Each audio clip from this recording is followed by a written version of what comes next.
Welcome to star 9 news. Parvathipuram Manyam జిల్లా పార్వతీపురంలోని BJP జిల్లా కార్యాలయంలో జిల్లా అధ్యక్షులు ద్వారపురెడ్డి శ్రీనివాస్ ప్రెస్ మీట్.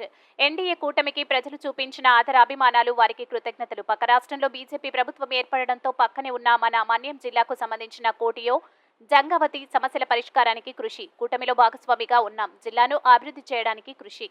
ఈ దేశం అజరామరంగా ముందుకు వెళ్ళాలని ఈవేళ జిల్లా భారతీయ జనతా పార్టీ తరఫున మేము కోరుకుంటున్నాం.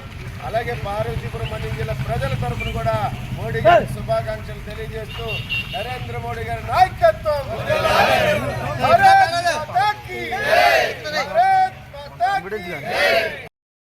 ప్రధానమంత్రిగా కూటమి నేతలు ఈవేళ ఎన్నుకోబోతున్నారు.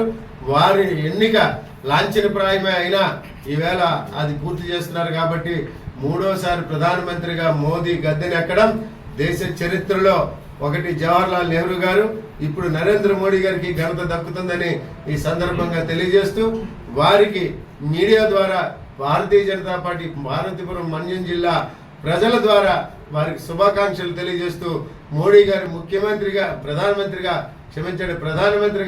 మూడోసారి గద్దెనెక్కుతుండడం ఈ దేశ ప్రజలకు, ఈ దేశ సార్వభౌమత్వానికి ప్రపంచ దేశాలు కోరుకుంటున్నటువంటి నాయకుడు మూడోసారి ప్రధానమంత్రిగా కాబోతున్నాడు. కాబట్టి ఈ సందర్భంగా వారికి పూర్తి విశ్వాసంతో మేము ఈవేళ వారికి మద్దతు తెలుపుతూ వారి ప్రధానమంత్రిత్వానికి దేశ ప్రజలు హర్షం వ్యక్తం చేస్తున్నారని ఈ జిల్లా ప్రజల తరఫున మేము కూడా భారతీయ జనతా పార్టీ అధ్యక్షుడిగా హర్షం వ్యక్తం చేస్తూ ఈ కార్యక్రమం పూర్తయిన తర్వాత ఏదైతే ప్రధానమంత్రిగా వారు చేయాల్సిన బాధ్యతలు ఇంకా ఏవైతే ఉన్నాయో వాటిని నెరవేర్చే విధంగా దేవుడు వారికి ఆశీస్సులు కలిగించాలని